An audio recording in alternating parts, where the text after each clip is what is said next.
2023년 11월 30일 저녁, 서울 강서구 한 원룸에서 28세 여성 김소영은 휴대폰 화면을 응시한 채 손이 떨리고 있었죠. 화면 너머 남성은 차분하지만 단호한 목소리로 말했어요.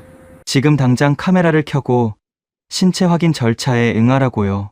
구속영장이 발부됐으니 거부하면 즉시 체포된다고 했습니다. 그리고 그 순간부터 김소영의 일상은 산산조각 났어요. 오늘도 봉인된 사건 노트의 문을 엽니다. 사건의 기록을 따라가며 가려진 조각들을 연결합니다. 그날 무슨 일이 있었는지, 기록이 말하지 못한 진실을 지금부터 함께 확인하시죠. 구독과 좋아요, 알림 설정은 이 기록을 이어가는 힘이 됩니다. 김소영은 서울 소재 중소기업에서 사무직으로 근무하던 평범한 직장인이었습니다. 혼자 원룸에서 생활했고 가족들은 경상도 지역에 거주 중이었죠. 최근 몇 달간 연애도 끝나고 주말이면 혼자 집에서 보내는 시간이 많아졌어요. 그런 김소영에게 어느 날부터 휴대폰 광고가 뜨기 시작했습니다.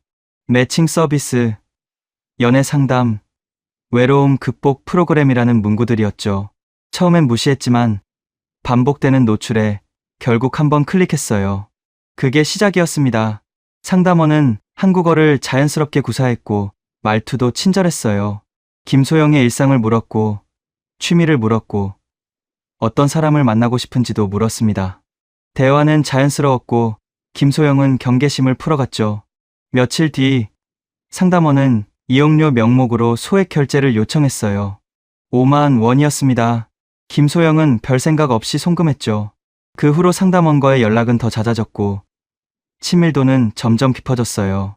어느 순간부터 상담원은 김소영의 금융정보를 확인하기 시작했습니다. 계좌는 어디 은행을 쓰는지, 카드는 몇 장 갖고 있는지, 대출은 있는지 물었어요. 김소영은 이상하다고 생각했지만 상대가 워낙 자연스럽게 물어서 대답했습니다. 그리고 며칠 뒤 상담원이 말했어요. 고객님 계좌에서 이상거래 내역이 감지됐다고요. 김소영은 당황했습니다.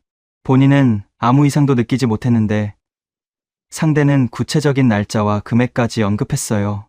2023년 11월 15일 오후 158만 원이 이체됐다고 했습니다. 김소영은 그런 거래를 한 적이 없었어요. 불안이 커졌죠. 상담원은 확인이 필요하니 연락을 기다리라고 했습니다. 그리고 이틀 뒤인 11월 28일 오전 낯선 번호로 전화가 걸려왔어요. 발신자는 본인을 서울중앙지검 금융범죄수사팀 소속이라고 밝혔습니다. 목소리는 차분했고 말투는 공식적이었죠. 김소영은 그제야 뭔가 잘못됐다는 걸 느꼈지만 이미 늦었어요. 상대는 김소영의 이름, 주민등록번호 앞자리, 주소까지 정확히 알고 있었습니다. 심지어 최근 다닌 병원 이름까지 언급했어요. 그리고 말했죠. 고객님 명의로 범죄 조직과 연결된 계좌가 개설됐고 지금 수사가 진행 중이라고요. 김소영의 심장이 빠르게 뛰기 시작했습니다. 전화 속 남성은 구속영장이 발부됐으니 협조가 필요하다고 했어요. 지금 당장 조사를 받지 않으면 가족에게도 연락이 갈 거라고 했습니다. 김소영은 떨리는 목소리로 물었죠. 본인은 아무것도 한 게 없다고요. 하지만 상대는 그런 변명은 다 듣는다며 증거가 있으니 따라오라고 했습니다. 그리고 문서 하나를 전송했어요.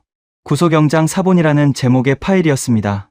김소영은 파일을 열었고 본인 이름이 적힌 영장을 확인했어요. 물론 위조였지만 김소영은 그걸 알 수 없었습니다. 서류는 정교했고 도장도 찍혀 있었고 양식도 그럴듯했어요. 발부 날짜는 2023년 11월 27일로 적혀 있었고 혐의 내용엔 금융사기 방조, 명의도용, 자금 세탁이라는 단어들이 빼곡했습니다. 김소영은 그 순간 눈앞이 캄캄해졌어요. 본인이 언제 그런 일을 했냐고 억울하다고 말했습니다. 하지만 상대는 냉정했어요. 억울하면 조사받으면서 소명하라고 했죠. 그리고 덧붙였습니다. 지금부터 비대면 신체 수색 절차에 들어간다고요. 김소영은 혼란스러웠습니다. 신체 수색이 뭔지, 왜 전화로 하는 건지 이해가 안 됐어요. 하지만 상대는 단호했습니다. 코로나 이후 비대면 조사가 표준 절차라고, 거부하면 즉시 체포된다고 했어요. 그리고 말했습니다. 지금 계신 방에서 카메라를 켜라고요. 옷장을 열어 보이고 서랍도 열어 보이고 침대 밑도 보여달라고 했습니다. 김소영은 떨리는 손으로 카메라를 켰어요. 화면 너머 상대는 침착하게 지시했습니다. 천천히 방 안을 비춰달라고요. 김소영은 시키는 대로 했어요. 옷장을 열었고 서랍을 열었고 침대 밑도 보여줬습니다. 상대는 고개를 끄덕이며 확인했다고 말했어요. 그리고 다음 단계로 넘어간다고 했습니다. 이제 신체 확인이 필요하다고요. 김소영은 그 말의 의미를 이해하지 못했어요. 신체 확인이요? 상대는 설명했습니다. 몸에 숨긴 물건이 있는지, 문신이나 특이사항이 있는지 확인하는 절차라고요. 검찰 수사에서 표준으로 진행되는 과정이라고 했습니다. 김소영은 이상하다고 느꼈어요. 하지만 상대는 계속 압박했습니다. 거부하면 영장 집행된다고, 지금 바로 경찰이 출동한다고 했어요. 그리고 가족들한테도 연락이 간다고 말했습니다. 김소영의 부모님은 칠순이 넘으신 분들이었어요. 딸이 범죄에 연루됐다는 소식을 들으면 얼마나 놀라실까요? 김소영은 그 생각에 무너졌습니다. 상대는 그 틈을 놓치지 않았어요.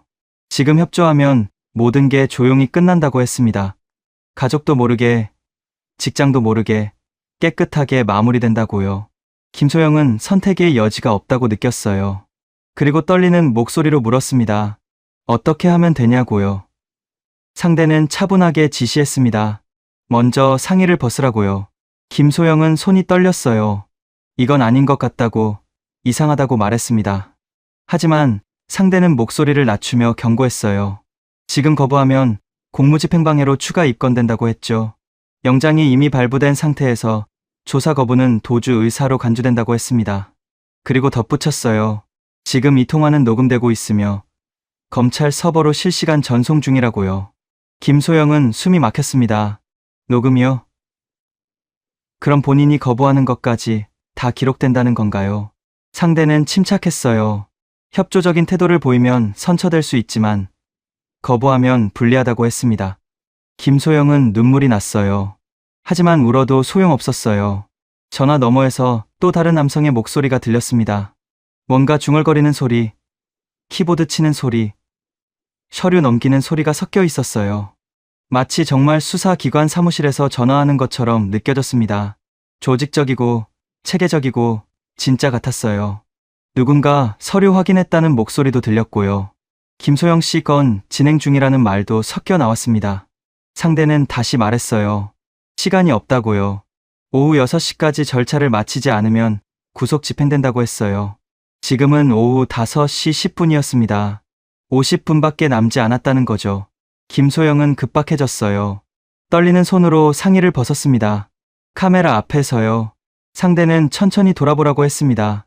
앞, 옆, 뒤를 다 보여달라고요. 김소영은 시키는 대로 했어요. 눈물이 흘렀지만 상대는 아무 반응도 보이지 않았습니다. 그저 확인했다고만 말했죠. 그리고 다음 단계로 넘어갔어요. 김소영은 고개를 저었어요. 안 된다고, 이건 너무 이상하다고 말했습니다. 하지만 상대는 단호했어요. 신체 수색은 전신이 대상이라고, 이건 법적 절차라고 했습니다. 그리고 경고했어요. 지금 거부하면 경찰이 직접 출동해서 강제 수색한다고요. 그럼 이웃들도 다 알게 되고 직장에도 연락이 간다고 했습니다. 김소영은 무너졌어요. 원룸 건물엔 직장 동료도 살고 있었어요. 만약 경찰차가 오면, 소문이 퍼지면 회사에서 어떻게 되는 거죠? 김소영은 더 이상 버틸 수 없었습니다. 상대는 침착하게 지시했어요. 카메라는 천장을 향했고 김소영의 몸 전체가 화면에 담겼어요. 상대는 각도를 조정하라고 했습니다. 김소영은 울면서 따랐습니다. 상대는 감정 없는 목소리로 계속 지시했어요. 마치 공식 절차를 진행하는 것처럼요. 하지만 그건 절차가 아니었어요. 범죄였습니다. 통화는 20분 넘게 이어졌어요. 그 시간 동안 김소영의 모든 게 촬영됐습니다. 상대는 중간중간 확인했다고 말했어요. 서버로 전송 중이라는 말도 했습니다. 화면, 복제가 진행 중이라고도 했어요. 김소영은 그게 무슨 뜻인지 몰랐습니다. 상대는 설명했죠. 검찰 서버와 경찰청 서버에 동시 저장된다고요. 보안을 위한 이중 백업이라고 했습니다. 김소영은 그 말을 믿었어요. 아니, 믿고 싶었어요. 이게 진짜 수사 절차라고, 본인이 협조하면 끝난다고 믿고 싶었습니다. 상대는 마지막 지시를 내렸어요. 일어나서 정면을 보라고 했습니다. 김소영은 일어났어요. 카메라 앞에 서 있었습니다. 상대는 천천히 확인했어요. 고개를 끄덕이는 소리가 들렸습니다. 그리고 말했어요. 신체 수색 절차가 완료됐다고요. 김소영은 그제야 깨달았어요. 이건 수사가 아니라는 거요. 하지만 이미 늦었습니다. 영상은 찍혔고 어딘가로 전송됐어요. 통화가 끝나기 직전 상대가 말했습니다. 오늘 촬영된 영상은 암호화돼서 검찰 서버에 보관된다고요. 절대 외부로 유출되지 않으니 안심하라고 했습니다. 그리고 며칠 내로 조사 결과가 나온다고 했어요. 혐의가 없으면 모든 자료가 삭제된다고도 했습니다. 김소영은 전화를 끊고 그 자리에 주저앉았어요. 온몸이 떨렸습니다. 방금 무슨 일이 일어난 건지 정확히 이해할 수 없었어요. 하지만 뭔가 잘못됐다는 건 알았습니다. 그날 밤 김소영은 샤워를 오래 했어요. 온몸을 문질렀지만 기분은 나아지지 않았습니다. 거울 속 본인을 볼 수가 없었어요. 다음 날인 12월 1일 오전 10시 또 전화가 왔어요. 이번엔 다른 번호였습니다.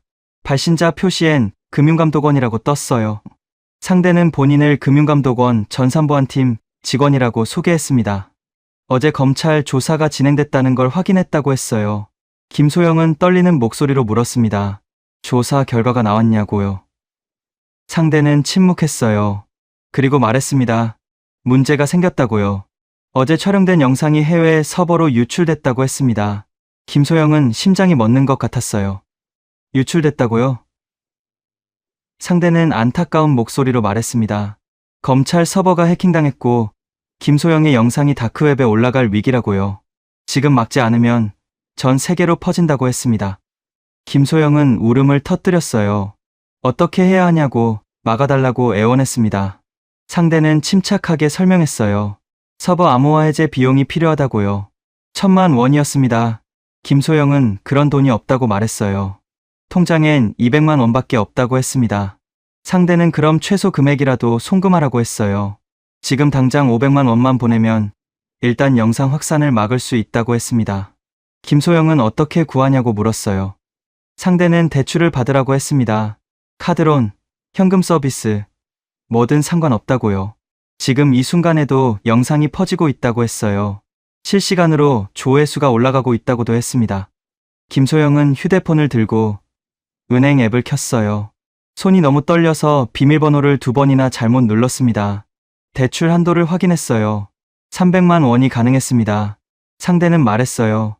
300만 원이라도 일단 보내라고요. 나머지는 내일까지 마련하라고 했습니다. 김소영은 떨리는 손으로 송금 버튼을 눌렀어요. 계좌번호를 입력했고 300만 원을 보냈습니다. 송금이 완료됐습니다. 상대는 확인했다고 말했어요. 일단 영상 확산은 막았다고. 내일까지 나머지 금액을 보내면 완전히 삭제된다고 했습니다. 그리고 전화를 끊었어요. 김소영은 그 자리에 주저앉았습니다. 300만 원을 보냈어요. 그게 뭘 의미하는지도 모른 채요. 그날 밤 김소영은 한숨도 자지 못했습니다. 휴대폰을 붙들고 인터넷을 검색했어요. 검찰 조사, 비대면, 신체 수색, 영상 유출이라는 키워드를 쳤습니다. 그리고 비슷한 사례들이 쏟아져 나왔어요. 모두 사기였습니다. 김소영은 그제야 깨달았어요. 본인이 당한 거라는 거요. 검찰도 아니었고 금융감독원도 아니었고 모두 거짓말이었습니다. 하지만 영상은 이미 찍혔고 돈은 이미 보냈어요. 12월 2일 아침 김소영은 직장에 가지 못했습니다. 화장실에 앉아서 계속 울었어요. 휴대폰엔 메시지가 왔습니다. 나머지 금액을 보내지 않으면 영상을 가족에게 전송한다는 내용이었어요. 부모님 전화번호까지 적혀 있었습니다. 정확했어요. 김소영의 아버지 이름, 어머니 이름, 집 주소까지 모두 적혀 있었습니다. 그들은 김소영의 모든 걸 알고 있었어요. 김소영은 그날 오후 내내 휴대폰을 붙들고 있었습니다. 메시지는 계속 왔어요. 오후 4시까지 나머지 700만 원을 송금하라는 내용이었죠. 시간은 오후 2시였습니다. 김소영은 어디서 그 돈을 구하냐고 답장을 보냈어요.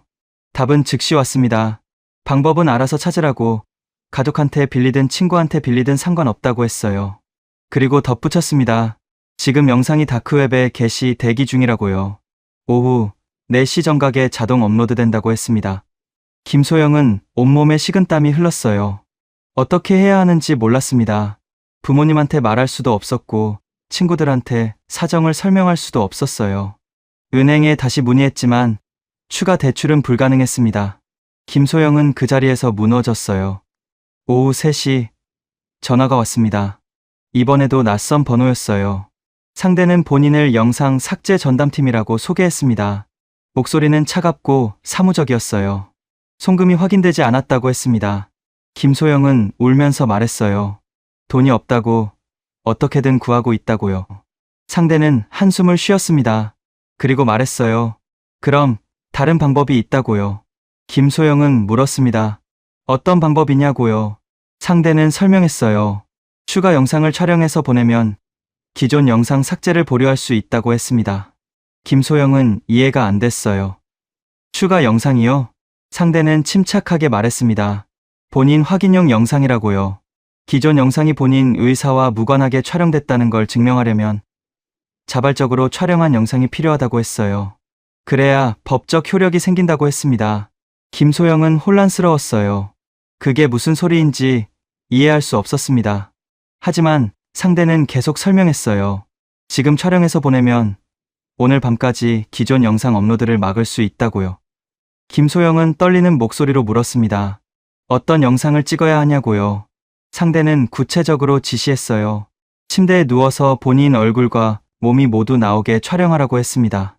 그리고 특정 자세를 취하라고 했어요. 김소영은 거부했습니다. 이건 말이 안 된다고, 이상하다고 소리쳤어요. 상대는 냉정했습니다. 그럼 오늘 저녁 6시에 기존 영상이 업로드된다고 했어요. 그리고 내일 아침이면 김소영의 부모님 휴대폰으로 링크가 전송된다고 했습니다. 김소영은 울음을 참지 못했어요. 손이 떨렸고 숨이 막혔습니다. 선택의 여지가 없었어요. 김소영은 카메라를 켰습니다. 침대에 누웠어요. 상대는 영상통화로 연결하라고 했습니다. 실시간으로 확인하겠다고요. 김소영은 시키는 대로 했어요. 화면 너머 상대는 침착하게 지시했습니다. 옷을 벗으라고요. 김소영은 이미 한번 당한 경험이 있었어요. 하지만 이번엔 더 구체적이었습니다. 상대는 각도를 지정했고 자세를 지정했고 심지어 표정까지 지시했어요. 웃으라고 했습니다. 김소영은 울면서 웃었어요. 상대는 만족스럽다는 듯 말했습니다. 좋다고, 그대로 유지하라고요. 촬영은 10분 넘게 이어졌습니다.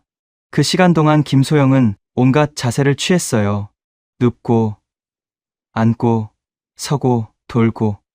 상대는 계속 지시했어요. 카메라를 가까이 대라고, 멀리 대라고, 위에서 찍으라고 했습니다. 김소영은 기계처럼 따랐어요. 감정은 이미 사라진 것 같았습니다. 그저 시키는 대로 움직였고 촬영했고 보냈어요. 상대는 확인했다고 말했습니다.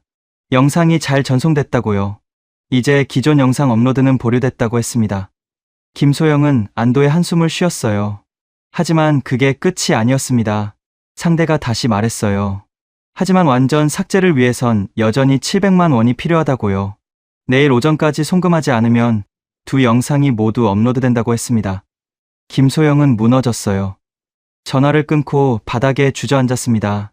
방금 뭘 한 건지, 왜 또 촬영한 건지 이해할 수 없었어요. 하지만 이미 늦었습니다.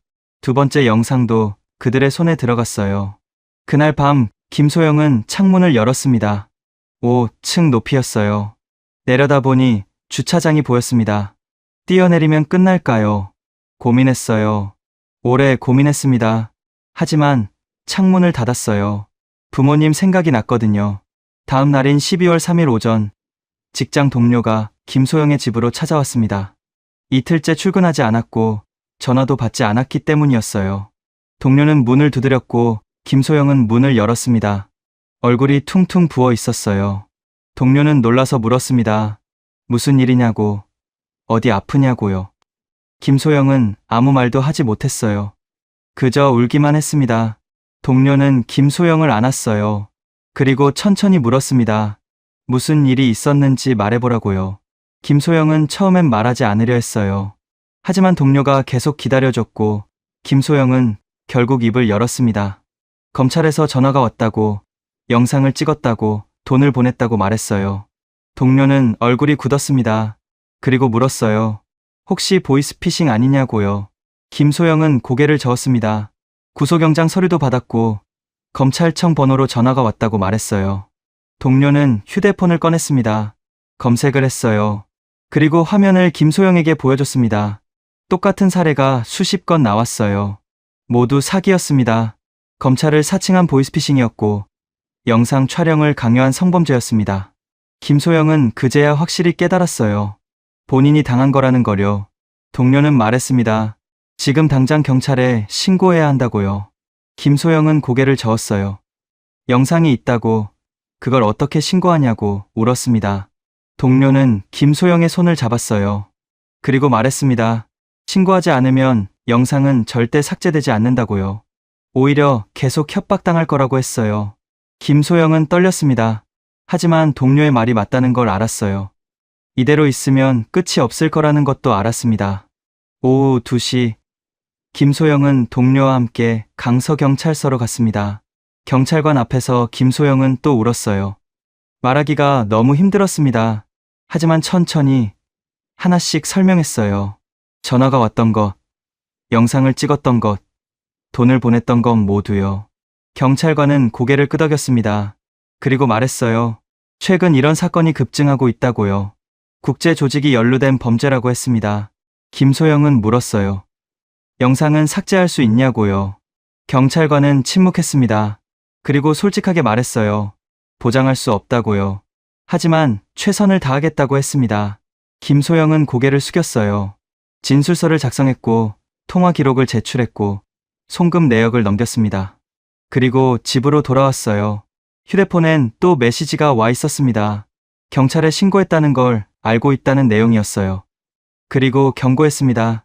신고를 철회하지 않으면 내일 아침 영상이 업로드된다고요. 김소영은 그날 밤 휴대폰을 끌 수 없었습니다. 메시지는 10분마다 왔어요. 신고를 철회하라는 내용, 경찰과의 통화 내용을 녹음했다는 협박, 그리고 카운트다운이었죠. 자정까지 다 5시간 남았다고 했습니다. 그 시간이 지나면 영상이 자동으로 업로드된다고요. 김소영은 손이 떨렸어요.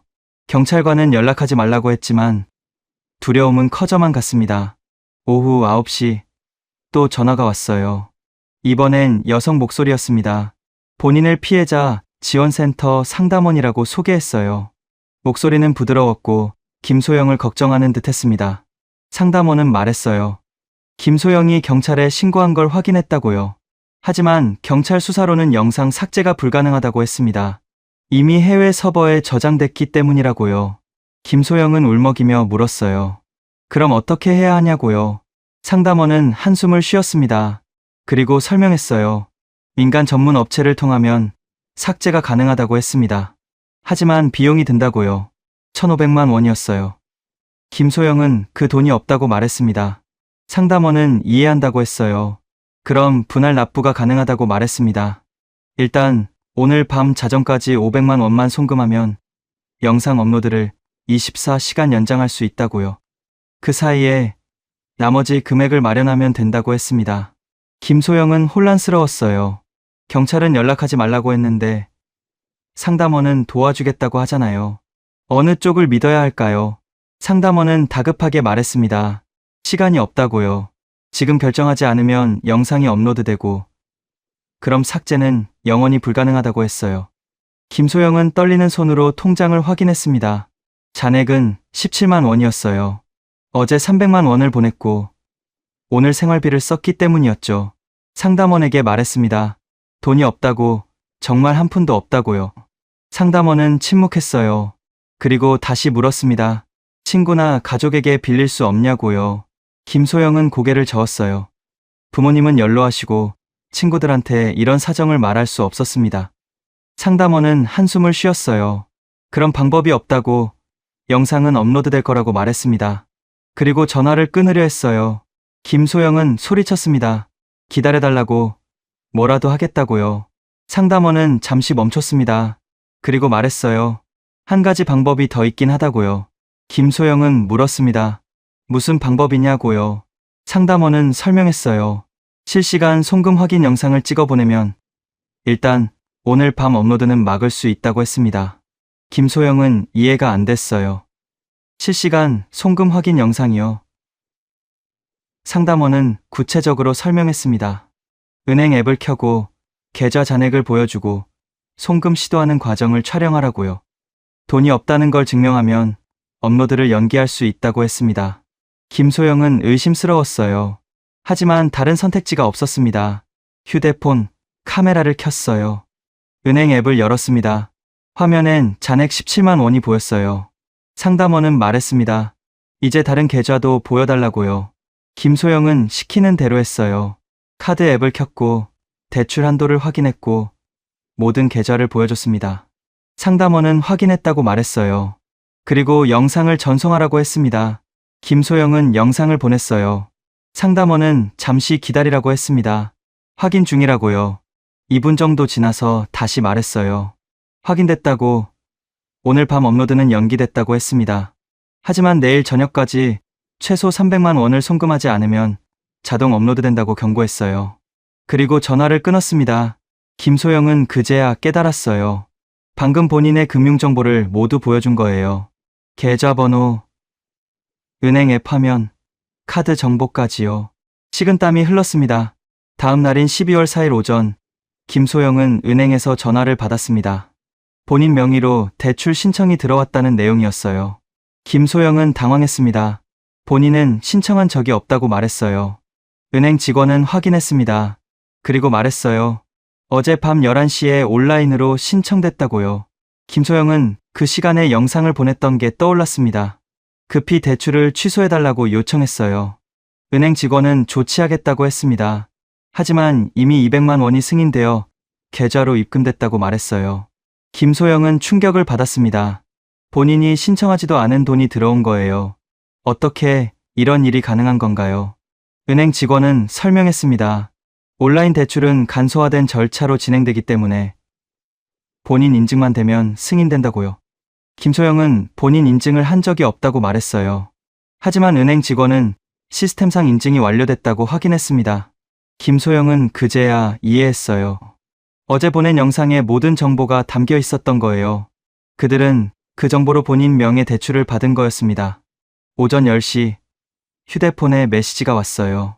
계좌에 200만 원이 입금됐으니 즉시 송금하라는 내용이었습니다. 송금하지 않으면 영상을 유포한다고 협박했어요. 김소영은 경찰서로 전화했습니다. 담당 형사가 받았어요. 김소영은 울면서 상황을 설명했습니다. 본인 모르게 대출이 실행됐고 협박 메시지가 왔다고요. 형사는 침착하게 말했어요. 절대 송금하지 말라고, 지금 바로 은행에 사기 피해 신고를 하라고 했습니다. 그리고 계좌를 정지시키라고 했어요. 김소영은 시키는 대로 했습니다. 은행에 연락해서 계좌를 정지시켰어요. 하지만 이미 늦었습니다. 오전 11시 김소영의 휴대폰에 영상 파일이 전송됐어요. 본인이 찍힌 영상이었습니다. 나체로 촬영된 영상 일부가 캡처되어 있었어요. 그리고 메시지가 왔습니다. 오늘 오후 3시까지 200만 원을 송금하지 않으면 이 영상을 김소영의 회사 단체 채팅방에 전송한다는 내용이었어요. 회사 이름까지 정확히 적혀 있었습니다. 김소영은 주저앉았어요. 어떻게 회사까지 알고 있는 거죠? 메시지는 계속 왔습니다. 직장 상사 이름, 부서 이름, 심지어 사무실 주소까지 적혀 있었어요. 그들은 김소영의 모든 걸 알고 있었습니다. 오후 1시, 김소영은 더 이상 버틸 수 없었어요. 은행에 다시 연락했습니다. 계좌 정지를 해제해달라고 요청했어요. 은행 직원은 말렸습니다. 사기 피해 신고가 접수된 상태라고.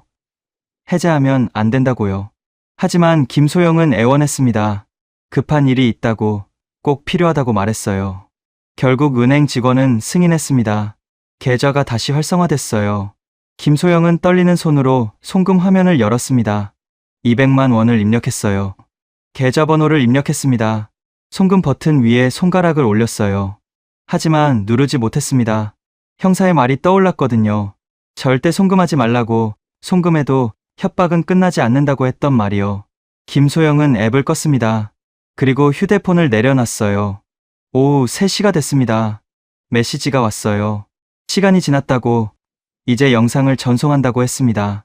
김소영은 눈을 감았어요. 하지만 아무 일도 일어나지 않았습니다. 회사에서 연락도 오지 않았고 동료들한테 메시지도 오지 않았어요. 그들은 거짓말을 한 거였습니다. 영상을 보낼 의도는 처음부터 없었던 거예요. 그저 협박하기 위한 수단이었던 거죠. 김소영은 그제야 확신했습니다. 이들은 끝까지 거짓말만 한다는 거려. 경찰의 말이 맞았어요. 김소영은 그날 저녁 다시 강서경찰서를 찾았습니다. 담당 형사 앞에 앉았어요. 오늘 있었던 일을 모두 설명했습니다. 무단 대출, 계좌 정지 해제 요구, 회사 협박까지요. 형사는 고개를 끄덕이며 기록했어요. 그리고 말했습니다. 잘 버텨줬다고, 송금하지 않은 게 옳은 판단이었다고요. 김소영은 물었어요. 이제 어떻게 되는 거냐고요. 형사는 설명했습니다. 이 사건은 단순 보이스피싱이 아니라 조직적 성범죄라고, 국제 수사가 필요한 사안이라고 했어요. 서울청 사이버범죄수사대로 사건을 이첩하겠다고 말했습니다. 김소영은 떨리는 목소리로 물었어요. 영상은 삭제할 수 있냐고요. 형사는 솔직하게 답했습니다. 보장할 수 없다고요. 하지만 해외 서버 추적을 통해 최선을 다하겠다고 했어요. 김소영은 고개를 숙였습니다. 진술서를 작성했고 모든 통화 기록을 제출했어요. 송금 내역, 대출 서류, 협박 메시지까지 모두 넘겼습니다. 형사는 말했어요. 앞으로 일주일간은 연락이 계속 올 거라고요. 하지만 절대 응대하지 말라고 했습니다. 전화번호를 차단하고 메시지를 삭제하지 말고 모두 캡처해서 보내라고 당부했어요. 김소영은 알겠다고 답했습니다. 그리고 집으로 돌아왔어요. 그날 밤부터 김소영은 휴대폰을 무음으로 설정했습니다. 메시지는 계속 왔지만 확인하지 않았어요. 전화도 오지 않게 차단했습니다. 이틀 뒤인 12월 6일 서울청 금융범죄수사대에서 연락이 왔어요. 김소영의 사건이 공식 접수됐다는 내용이었습니다. 담당 수사관은 재진술을 요청했어요. 김소영은 다시 서울청을 방문했습니다. 수사관 2명이 기다리고 있었어요. 한 명은 남성이었고 한 명은 여성이었습니다.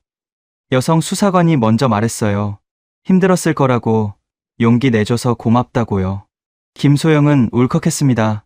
누군가 본인을 이해해준다는 게 위로가 됐어요. 수사관은 질문을 시작했습니다. 첫 전화가 온 정확한 날짜와 시간을 물었어요. 김소영은 기억을 더듬었습니다. 2023년 11월 28일 오전 10시쯤이었다고 답했어요. 수사관은 기록했습니다.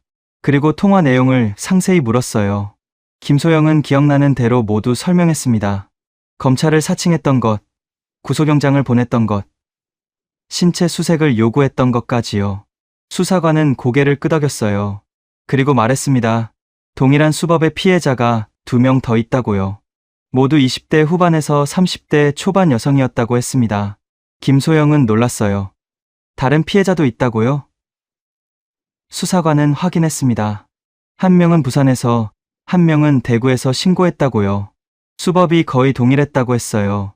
검찰 사칭, 영상 촬영 강요, 금전 요구까지 똑같았습니다.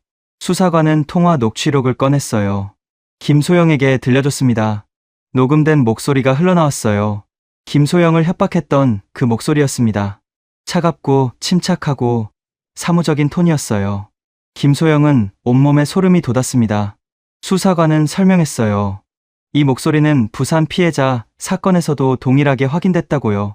같은 조직, 같은 범인일 가능성이 높다고 했습니다. 수사관은 계속 물었어요. 송금한 계좌번호를 확인했습니다. 김소영이 300만 원을 보냈던 계좌였어요. 수사관은 그 계좌를 추적했다고 말했습니다. 그리고 결과를 알려줬어요. 계좌는 대포통장이었습니다. 타인 명의로 개설됐고 입금 즉시 해외로 송금됐다고 했어요. 최종 도착지는 캄보디아였습니다. 김소영은 캄보디아라는 단어에 멈췄어요. 왜 캄보디아죠? 수사관은 설명했습니다. 최근 동남아시아, 특히 캄보디아와 태국에 한국인 대상 범죄 조직이 급증하고 있다고요. 이들은 현지에서 사무실을 차리고 조직적으로 범죄를 저지른다고 했어요. 검찰 사칭, 디지털 성범죄, 보이스피싱을 동시에 진행한다고 했습니다. 김소영은 이해가 안 됐어요. 한국 사람이 캄보디아에서 한국 사람을 상대로 범죄를 저지른다고요? 수사관은 고개를 끄덕였습니다. 현지는 단속이 느슨하고 법망을 피하기 쉽다고 했어요. 그래서 많은 범죄 조직이 그곳으로 이동했다고 합니다. 수사관은 파일을 하나 더 꺼냈어요. 김소영에게 보여줬습니다. 발신 번호 추적 결과였어요. 김소영에게 전화했던 번호들이 나열돼 있었습니다. 모두 인터넷 전화였고 발신지는 해외였어요. IP 주소가 적혀 있었습니다. 태국 방콕, 캄보디아 포이펫, 중국 선전이라고 표시돼 있었어요. 수사관은 설명했습니다. 이들은 IP를 여러 차례 우회시킨다고요. 추적을 어렵게 만들기 위해서라고 했어요. 하지만 불가능한 건 아니라고 말했습니다. 국제 공조 수사를 진행하면 범인을 찾을 수 있다고요. 김소영은 물었어요. 얼마나 걸리냐고요. 수사관은 솔직하게 답했습니다. 빠르면 몇 주, 길면 몇 달이 걸릴 수도 있다고요. 하지만 포기하지 않겠다고 약속했어요. 김소영은 고개를 끄덕였습니다. 진술은 2시간 넘게 이어졌어요. 수사관은 모든 걸 꼼꼼히 기록했습니다. 마지막으로 여성 수사관이 물었어요. 심리 상담이 필요하냐고요. 김소영은 잠시 생각했습니다. 그리고 고개를 끄덕였어요. 필요하다고, 혼자 견디기 힘들다고 말했습니다. 수사관은 상담 센터 연락처를 줬어요. 무료로 지원된다고, 언제든 연락하라고 했습니다. 김소영은 감사하다고 말했어요. 그리고 수사관에게 물었습니다. 영상은 정말 삭제할 수 있을까요? 수사관은 잠시 침묵했어요. 그리고 솔직하게 말했습니다. 보장할 순 없지만 서버를 찾아내면 가능하다고요. 지금 충남경찰청에서 관련 첩보를 입수했다고 덧붙였어요. 캄보디아 포이펫에 한국인 범죄 조직이 있다는 정보라고 했습니다. 그곳을 감시 중이라고요. 곧 결과가 나올 거라고 말했어요. 김소영은 희망을 가졌습니다. 작은 희망이었지만 그래도 희망이었어요. 수사관은 말했습니다. 앞으로 연락이 계속 올 텐데 절대 응대하지 말라고요. 그리고 새로운 협박이 오면 즉시 신고하라고 당부했어요. 김소영은 알겠다고 답했습니다. 경찰서를 나왔어요. 밖은 어두웠습니다. 하지만 김소영의 마음엔 작은 빛이 들어왔어요. 혼자가 아니라는 것, 누군가 본인을 위해 싸워준다는 것이 위로가 됐습니다. 그날 밤 김소영은 오랜만에 잠들 수 있었어요. 악몽은 여전히 찾아왔지만 그래도 잠들었습니다. 다음 날인 12월 7일 수사관에게서 연락이 왔어요. 국제 공조 수사가 공식 승인됐다는 내용이었습니다. 한국 경찰이 태국, 캄보디아 경찰과 협력해 조직을 추적한다고요. 작전명은 브레이킹 체인스였습니다. 사슬을 끊는다는 의미였어요. 김소영은 그 이름이 마음에 들었습니다. 본인을 묶고 있던 사슬을 끊는 거라고 생각했어요. 수사관은 말했습니다. 곧 좋은 소식이 있을 거라고요. 김소영은 믿었어요. 그리고 기다렸습니다. 12월 10일 서울청 금융범죄수사대는 긴급 회의를 소집했습니다. 김소영 사건을 포함해 총 27건의 유사 피해가 접수됐어요. 모두 같은 수법이었습니다. 검찰 사칭, 영상 촬영 강요, 금전 편취까지 동일했어요. 피해 금액은 총 25억 8,900만 원에 달했습니다. 수사팀은 이 사건을 단순 보이스피싱이 아닌 조직적 디지털 성범죄로 규정했어요. 그리고 국제 공조 수사를 본격화했습니다. 작전명은 브레이킹 체인스였어요. 한국 경찰이 주도하고 16개국이 참여하는 대규모 작전이었습니다. 태국, 캄보디아, 중국, 싱가포르, 베트남, 말레이시아 경찰이 협력했어요. 인터폴도 함께했습니다. 수사팀은 먼저 자금 흐름을 추적했어요. 피해자들이 송금한 계좌를 역추적한 결과 모든 돈이 해외로 빠져나갔습니다. 최종 도착지는 크게 두 곳이었어요. 캄보디아 포이펫과 태국 방콕이었습니다. 충남경찰청 형사기동대에서 중요한 첩보가 들어왔어요. 포이펫, 시내에 한국인들이 집단으로 거주하는 건물이 있다는 정보였습니다. 건물은 사무실처럼 운영되고 있었고 출입이 엄격히 통제됐다고 해요. 현지 주민들은 그곳을 한국 회사라고 불렀습니다. 하지만 실제론 범죄 조직의 거점이었어요.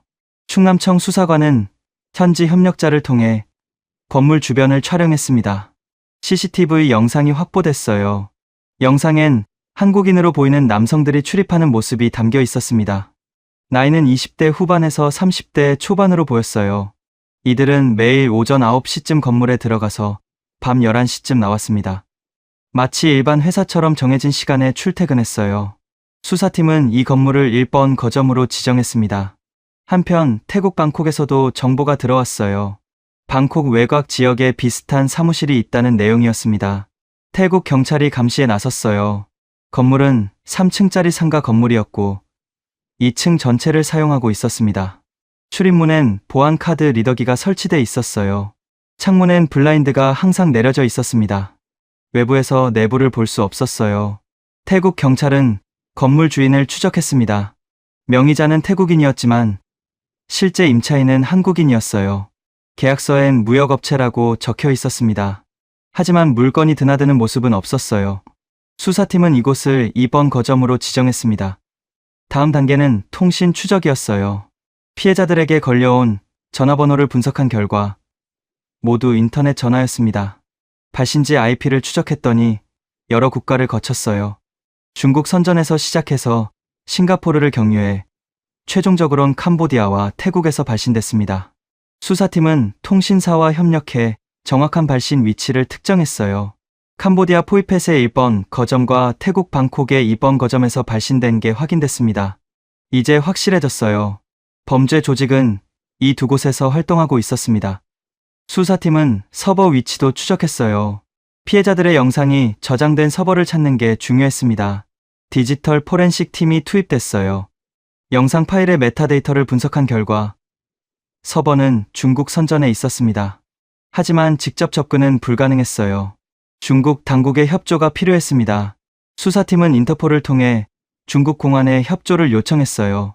중국 측은 검토하겠다고 답했지만 시간이 걸렸습니다. 그 사이 수사팀은 현장 급습 작전을 준비했어요. 캄보디아와 태국 경찰과 구체적인 계획을 세웠습니다. 목표는 명확했어요. 범죄 조직원 전원을 검거하고 서버와 증거물을 확보하는 것이었습니다. 작전 일자는 12월 14일로 정해졌어요. 동시 급습이 필요했습니다. 한쪽을 먼저 급습하면 다른 쪽에서 도주할 가능성이 있었거든요. 수사팀은 시간까지 정확히 맞췄어요. 현지 시각 오전 10시, 범죄자들이 모두 사무실에 있을 시간이었습니다. 한국 수사관 6명이 현지로 파견됐어요. 3명은 캄보디아로, 3명은 태국으로 갔습니다. 현지 경찰과 합류해서 최종 점검에 들어갔어요. 12월 13일, 작전 전날 밤이었습니다. 캄보디아 포이펫 현장에선 마지막 감시가 진행됐어요. 건물 주변에 잠복 요원이 배치됐습니다. 이동 경로, 출입 인원, 내부 구조를 최종 확인했어요. 건물은 4층짜리였고 조직은 3층 전체를 사용하고 있었습니다. 출입구는 정면 하나뿐이었어요. 비상구는 뒤편에 있었지만 잠겨 있었습니다. 급습 시 도주 경로는 제한적이었어요. 태국 방콕에서도 동일한 준비가 진행됐습니다. 건물 주변 도로를 차단할 계획이 세워졌어요. 경찰 병력 30명이 투입될 예정이었습니다. 모든 준비가 완료됐어요. 12월 14일 오전, 작전이 시작됐습니다. 현지 시각 오전 10시, 캄보디아 포이펫 거점에 경찰이 진입했어요. 정문을 부수고 들어갔습니다. 건물 안엔 한국인 남성 15명이 있었어요. 모두 책상 앞에 앉아서 전화를 걸고 있었습니다. 컴퓨터 화면엔 피해자 명단이 떠 있었어요. 이름, 전화번호, 주소, 가족 정보까지 상세히 정리돼 있었습니다. 범행 현장이었어요. 경찰은 전원을 제압했습니다. 저항하는 사람은 없었어요. 모두 순순히 체포됐습니다. 컴퓨터와 휴대폰, 서류가 모두 압수됐어요. 같은 시각, 태국 방콕에서도 급습이 진행됐습니다. 경찰이 건물 2층으로 진입했어요. 안엔 13명이 있었습니다. 이들도 전화 중이었어요. 한 명은 김소영과 비슷한 사건의 피해자와 통화하고 있었습니다. 검찰을 사칭하며 영상 촬영을 요구하고 있었어요. 경찰은 즉시 통화를 끊게 했습니다. 조직원들은 당황했지만 저항하진 않았어요. 전원이 체포됐습니다. 현장에서 확보된 증거는 방대했어요. 컴퓨터 53대, 휴대폰 97대, 서류 수천 장이 압수됐습니다. 가장 중요한 건 서버였어요. 캄보디아 거점 안쪽 방에 서버가 설치돼 있었습니다. 영상 파일이 저장된 서버였어요. 디지털 포렌식 팀이 즉시 분석에 들어갔습니다. 서버엔 총 213개의 영상 파일이 있었어요. 모두 피해자들이 강요당해 촬영한 영상이었습니다. 김소영의 영상도 있었어요. 수사팀은 즉시 파일을 복사하고 원본을 삭제했습니다. 증거로 확보하되 유포는 막은 거였어요. 체포된 조직원들은 모두 한국인이었습니다. 나이는 23세부터 36세까지 다양했어요. 대부분 20대 후반이었습니다. 이들은 취업 사기를 당해 현지로 오게 됐다고 진술했어요. 높은 급여를 주겠다는 말에 속아서 캄보디아와 태국으로 왔는데 도착하니 여권을 빼앗기고 범죄를 강요당했다고 말했습니다. 하지만 수사팀은 그 말을 완전히 믿지 않았어요. 일부는 자발적으로 참여했을 가능성이 높았거든요. 조직의 총책은 36살의 남성이었습니다. 성은 김 씨였어요. 김 씨는 조직을 총괄하며 범행 스크립트를 작성하고 수익을 배분했다고 합니다. 그는 범행을 전혀 부인하지 않았어요. 오히려 당당했습니다. 돈을 벌기 위해서였다고. 피해자들도 어차피 잊을 거라고 말했어요.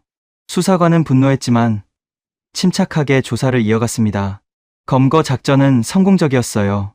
총 28명이 체포됐고 증거도 충분히 확보됐습니다. 한국으로 송환 절차가 시작됐어요. 12월 20일 조직원들은 인천공항에 도착했습니다. 언론이 대기하고 있었어요.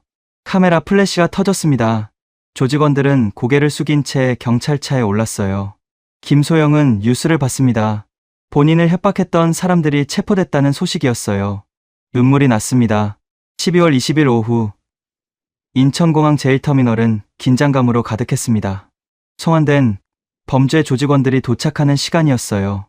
언론사 취재진이 줄지어 서 있었고 경찰 병력도 대거 배치됐습니다. 오후 3시 비행기가 착륙했어요. 조직원 28명이 수갑을 찬 채 내렸습니다. 얼굴은 모자이크 처리됐지만 고개를 숙인 모습이 화면에 잡혔어요. 김소영은 집에서 생중계를 보고 있었습니다. 화면 속 사람들이 본인을 협박했던 범인들이라는 게 믿기지 않았어요. 평범해 보였거든요. 20대 후반의 젊은 남성들이었고 어디서나 볼 수 있는 얼굴이었습니다. 하지만 이들이 저지른 범죄는 평범하지 않았어요. 서울청 브리핑룸에서 기자회견이 열렸습니다. 금융범죄 수사대장이 단상에 올랐어요. 그리고 발표를 시작했습니다. 작전명 브레이킹 체인스의 결과를 공개했어요. 검거 인원은 총 28명이라고 밝혔습니다. 캄보디아 포이펫에서 15명, 태국 방콕에서 13명이 체포됐다고요. 이들은 한국 국적자였고 조직적으로 범행을 저질렀다고 설명했어요. 피해자는 확인된 것만 27명이었습니다. 하지만 실제 피해자는 훨씬 많을 것으로 추정됐어요. 많은 피해자가 수치심 때문에 신고하지 못했을 거라고 덧붙였습니다. 편취 금액은 총 25억 8,900만 원에 달했어요. 기자들이 질문을 쏟아냈습니다. 영상은 모두 삭제됐냐는 질문이 나왔어요. 수사대장은 답했습니다. 현장에서 압수한 서버에 저장된 영상은 모두 확보했고 원본은 삭제 조치했다고요. 하지만 일부 영상이 다른 경로로 유출됐을 가능성은 배제할 수 없다고 말했습니다. 김소영은 그 말에 가슴이 철렁했어요. 완전히 안전한 건 아니라는 뜻이었습니다. 다른 기자가 물었어요. 조직의 규모는 어느 정도냐고요. 수사대장은 자료를 넘겼습니다. 조직은 총 66명으로 구성됐다고 밝혔어요. 이번에 검거된 건 28명이고 나머지는 여전히 소재를 파악 중이라고 했습니다. 일부는 중국으로 도주했을 가능성이 있다고 덧붙였어요. 조직 구조도 공개됐습니다. 총책 1명, 중간 관리자 5명, 실행범 60명으로 이뤄져 있었어요. 총책은 김모 씨, 36살의 남성이었습니다. 그는 전체 범행을 기획하고 수익을 관리했다고 해요. 중간 관리자들은 각 거점을 총괄했습니다. 실행범들은 직접 전화를 걸고 피해자를 협박하고 영상을 요구했어요. 역할이 명확하게 분담돼 있었습니다. 마치 회사처럼 조직적으로 운영됐던 거예요. 기자가 또 물었습니다. 범행 수법은 어땠냐고요. 수사대장은 구체적으로 설명했어요. 먼저 매칭 앱이나 대출 상담 광고를 통해 개인정보를 수집한다고 했습니다. 그 다음 검찰이나 금융감독원을 사칭해 전화를 걸어요. 구속영장이 발부됐다고 협박하며 신체 수색을 요구합니다. 피해자가 거부하면 가족에게 연락하겠다고 압박해요. 결국 피해자는 영상을 촬영하게 되고 그 영상으로 추가 협박을 당합니다. 금전을 요구하고 송금하지 않으면 영상을 유포하겠다고 위협하는 거죠. 모든 과정이 매뉴얼화돼 있었다고 수사대장은 말했어요. 심지어 범행 스크립트까지 있었다고 합니다. 어떤 말을 해야 피해자가 넘어오는지, 어떤 톤으로 협박해야 효과적인지 모두 적혀 있었대요. 현장에서 압수된 스크립트가 공개됐습니다. 화면에 문서가 떴어요. 검찰 사칭 멘트, 영상 요구 멘트, 금전 요구 멘트가 단계별로 정리돼 있었습니다. 심지어 피해자가 우는 경우 대응 방법까지 적혀 있었어요. 김소영은 그걸 보며 분노했습니다. 본인의 고통이 그들에겐 그저 매뉴얼의 한 부분이었던 거예요. 기자회견은 40분 넘게 이어졌습니다. 마지막 질문이 나왔어요. 피해자들은 어떻게 되냐는 질문이었습니다. 수사대장은 침착하게 답했어요. 모든 피해자에게 심리 상담과 법률 지원이 제공된다고 했습니다. 영상 삭제를 위한 추가 수사도 계속 진행 중이라고 말했어요. 그리고 당부했습니다. 이런 범죄의 피해자가 됐다면 부끄러워하지 말고 신고해달라고요. 신고하지 않으면 범죄는 계속된다고 용기를 내달라고 했습니다. 기자회견이 끝났어요. 김소영은 텔레비전을 껐습니다. 그리고 휴대폰을 들었어요. 담당 수사관에게 전화를 걸었습니다. 수사관이 받았어요. 김소영은 물었습니다. 본인 영상은 정말 삭제됐냐고요. 수사관은 확인했습니다. 서버에서 파일을 찾아서 삭제했다고, 복구도 불가능하게 처리했다고 말했어요. 하지만 조심스럽게 덧붙였습니다. 범인들이 개인적으로 복사해둔 파일이 있을 가능성은 있다고요. 압수한 휴대폰과 컴퓨터를 모두 분석 중이니 발견되면 즉시 삭제하겠다고 했어요. 김소영은 한숨을 쉬었습니다. 완벽하게 안전한 건 아니라는 뜻이었어요. 하지만 그래도 다행이었습니다. 최소한 서버에서는 삭제됐으니까요. 수사관은 말했어요. 다음 주에 조직원들 조사가 본격화된다고요. 김소영도 대질 조사에 참여해야 할 수도 있다고 했습니다. 힘들겠지만 처벌을 위해선 필요하다고 설명했어요. 김소영은 알겠다고 답했습니다. 12월 23일 서울구치소에서 조직원들에 대한 조사가 시작됐습니다. 총책 김 씨가 먼저 조사받았어요. 그는 범행을 모두 자백했습니다. 돈을 벌기 위해 조직을 만들었고 해외로 나간 건 단속을 피하기 위해서였다고 진술했어요. 피해자들에 대한 죄책감은 없냐는 질문에 김 씨는 대답하지 않았습니다. 그저 묵묵부답으로 일관했어요. 수사관은 추궁했습니다. 영상을 강요한 것, 협박한 것, 돈을 편취한 것 모두 명백한 범죄라고 말했어요. 김 씨는 그제야 입을 열었습니다. 본인도 처음엔 이렇게 될 줄 몰랐다고, 시작은 단순 보이스피싱이었다고 말했어요. 하지만 수익이 적어서 방법을 바꿨다고 했습니다. 영상을 요구하면 피해자들이 더 쉽게 돈을 낸다는 걸 알게 됐다고요.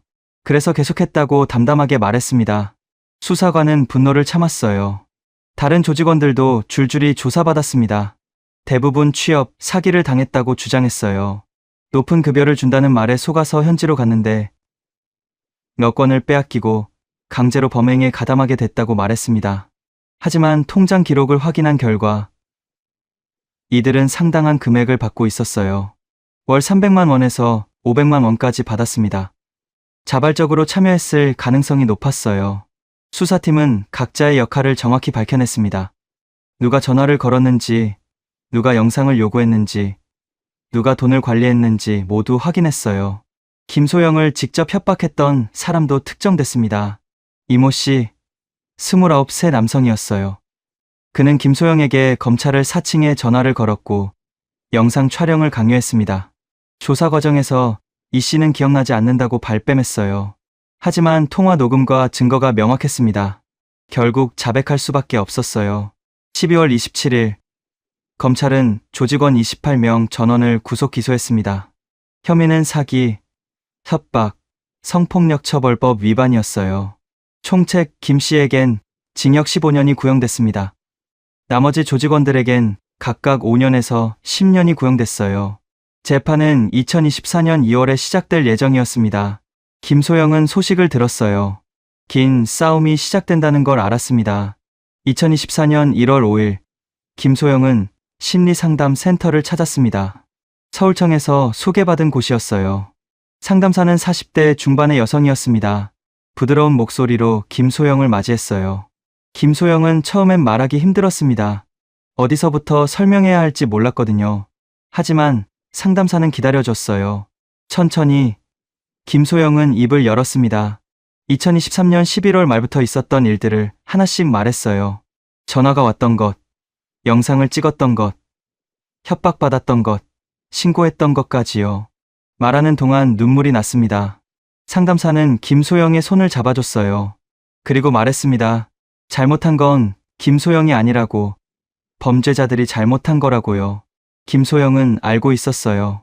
하지만 여전히 본인을 탓하게 됐습니다. 왜 그 전화를 받았을까? 왜 영상을 찍었을까 후회했어요. 상담사는 설명했습니다. 그건 자연스러운 반응이라고. 피해자들은 대부분 자책감을 느낀다고요. 하지만 그건 잘못된 감정이라고 말했어요. 범죄자들이 교묘하게 심리를 이용했기 때문에 일어난 일이라고. 누구라도 같은 상황이었다면 속았을 거라고 했습니다. 김소영은 조금 위로가 됐어요. 상담은 1시간 넘게 이어졌습니다. 상담사는 말했어요. 회복에는 시간이 걸린다고, 급하게 생각하지 말라고요. 천천히 일상으로 돌아가는 게 중요하다고 조언했습니다. 김소영은 고개를 끄덕였어요. 다음 주에도 오겠다고 약속했습니다. 센터를 나와서 김소영은 걸었어요. 한강공원까지 걸어갔습니다. 바람이 차가웠지만 상쾌했어요. 강물을 보며 생각했습니다. 이제 어떻게 살아야 할까요? 회사는 아직 복귀하지 못했어요. 사건 때문에 심리적으로 힘들어서 병가를 내고 쉬고 있었습니다. 상사는 이해해줬어요. 천천히 회복하고 오라고 말했습니다. 하지만 언젠가는 돌아가야 했어요. 김소영은 준비가 될까 걱정됐습니다. 1월 중순, 검찰에서 연락이 왔어요. 재판 준비를 위해 추가 진술이 필요하다는 내용이었습니다. 김소영은 검찰청을 방문했어요. 담당 검사가 기다리고 있었습니다. 검사는 설명했어요. 재판에서 피해자 진술이 중요하다고, 김소영이 직접 증언하면 형량에 영향을 줄 수 있다고 했습니다. 김소영은 물었어요. 법정에 직접 나가야 하냐고요. 검사는 고개를 저었습니다. 영상 증언도 가능하다고, 얼굴을 가리고 목소리도 변조할 수 있다고 말했어요. 김소영은 안도했습니다. 범인들과 마주치고 싶지 않았거든요. 검사는 계속 설명했어요. 조직원들 중 일부가 혐의를 부인하고 있다고요. 특히 김소영을 직접 협박했던 이 씨가 기억나지 않는다고 주장한다고 했습니다. 김소영의 증언이 있어야 유죄를 입증할 수 있다고 말했어요. 김소영은 고개를 끄덕였습니다. 증언하겠다고, 꼭 처벌받게 하고 싶다고 말했어요. 검사는 고마워했습니다. 재판 날짜가 정해지면 연락하겠다고 약속했어요. 2월 초, 또 다른 소식이 들어왔습니다. 중국 공안이 서버 접근을 허가했다는 내용이었어요. 한국 디지털 포렌식 팀이 중국 선전으로 출장을 갔습니다. 서버실에 직접 들어가서 데이터를 분석했어요. 결과는 충격적이었습니다. 서버에는 김소영 사건 외에도 수백 건의 영상이 저장돼 있었어요.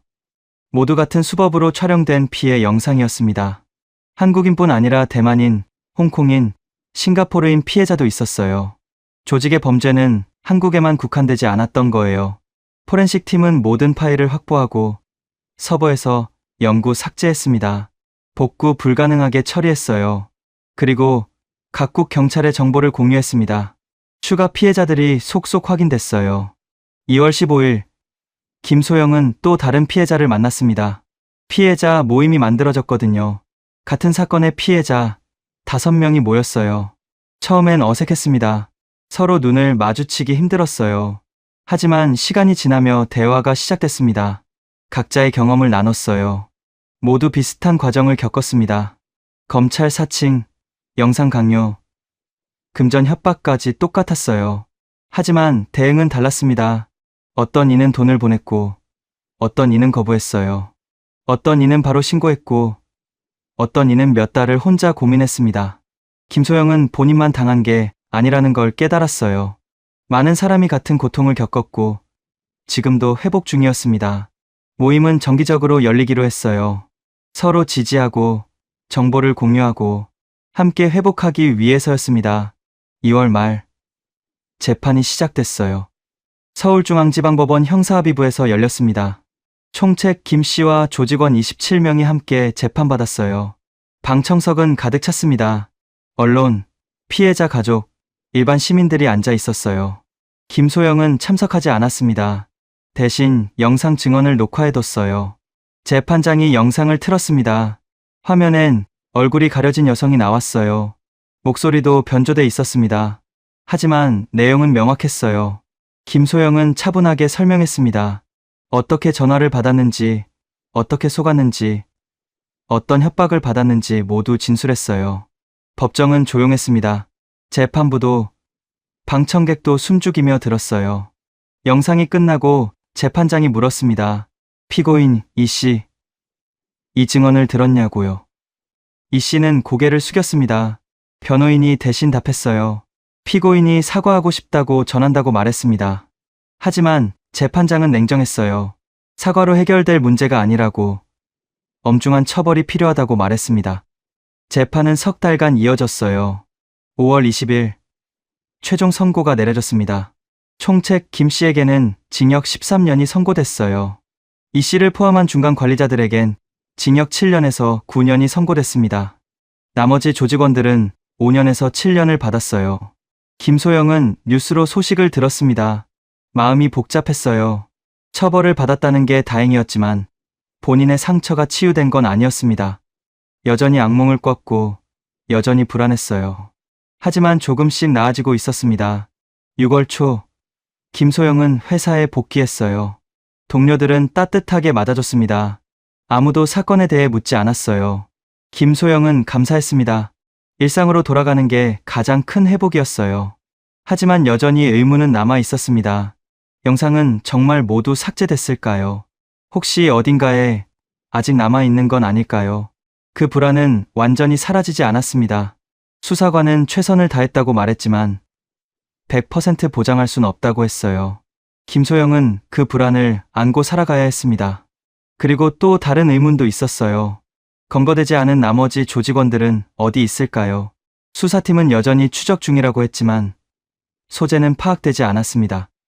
혹시 그들이 다시 같은 범죄를 저지르는 건 아닐까요? 김소영은 뉴스를 주의 깊게 봤어요. 비슷한 사건이 또 보도되는 건 아닌지 확인했습니다. 다행히 아직은 없었어요. 하지만 언제든 다시 일어날 수 있는 범죄였습니다. 김소영은 생각했어요. 본인의 경험을 공유해야 하는 건 아닐까요? 다른 사람들이 같은 피해를 당하지 않도록 경각심을 일깨워야 하는 건 아닐까요? 고민 끝에 김소영은 결심했습니다. 인터뷰를 하기로요. 익명으로 얼굴을 가리고 본인의 이야기를 세상에 알리기로 했어요. 7월, 한 방송사와 인터뷰를 진행했습니다. 김소영은 차분하게 설명했어요. 어떻게 당했는지, 어떤 고통을 겪었는지, 어떻게 회복하고 있는지요. 그리고 당부했습니다. 검찰이나 경찰은 절대 전화로 신체 수색을 요구하지 않는다고. 이상한 전화가 오면 즉시 끊고 신고하라고요. 부끄러워하지 말고 도움을 요청하라고 말했습니다. 방송이 나간 뒤 반응이 뜨거웠어요. 많은 사람이 응원 메시지를 보냈습니다. 그리고 추가 신고도 들어왔어요. 비슷한 피해를 당했지만 신고하지 못했던 사람들이 용기를 냈습니다. 김소영은 보람을 느꼈어요. 본인의 고통이 헛되지 않았다는 걸 알았습니다. 누군가에게 도움이 됐다는 것만으로도 의미가 있었어요. 하지만 여전히 밤이 되면 불안했습니다. 혹시 전화가 올까? 혹시 또 협박받을까 두려웠어요. 그 두려움은 쉽게 사라지지 않았습니다. 하지만 김소영은 알았어요. 시간이 지나면 나아질 거라는 거요. 완전히 잊지 못하더라도 함께 살아갈 수 있을 거라는 거요. 그리고 지금 이 순간에도 누군가는 같은 전화를 받고 있을지 모릅니다. 누군가는 협박받고 울고 혼자 고민하고 있을지 몰라요. 그들에게 전하고 싶었습니다. 혼자가 아니라고, 도움을 요청하면 된다고요. 2024년 가을, 김소영은 한강을 걷고 있었습니다. 1년 전 이맘때 본인은 지옥 같은 시간을 보내고 있었어요. 하지만 지금은 달랐습니다. 여전히 상처는 남아있지만 살아가고 있었어요.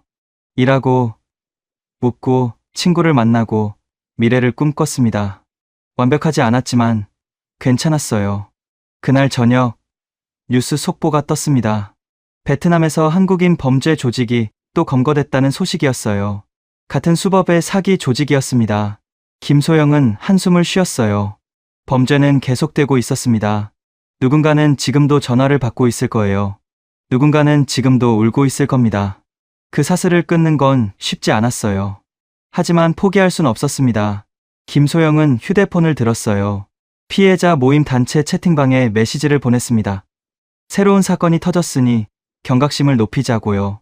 우리의 경험을 더 많이 알려야 한다고 썼어요. 답장이 하나둘 왔습니다. 모두 동의했어요. 함께 싸우자고, 더 이상의 피해자가 나오지 않게 하자고 말했습니다. 김소영은 미소 지었어요. 혼자가 아니었습니다. 그리고 오늘 밤 어딘가에서 울고 있을 누군가에게도 전하고 싶었어요. 당신은 혼자가 아니라고, 도움을 청하면 된다고요. 사슬은 끊을 수 있다고요. 오늘의 사건, 당신은 어떻게 보셨습니까? 사건의 기록을 따라가며 가려진 조각들을 연결합니다. 그날 무슨 일이 있었는지. 구독과 좋아요, 알림 설정은 이 기록을 이어가는 힘이 됩니다. 구독과 좋아요 꼭 눌러주세요. 잊혀진 이름들, 사라진 진실, 그날의 흔적들. 봉인된 사건 노트에서 흔적을 찾아드리겠습니다. 지금까지 봉인된 사건 노트였습니다. 시청해주셔서 감사합니다.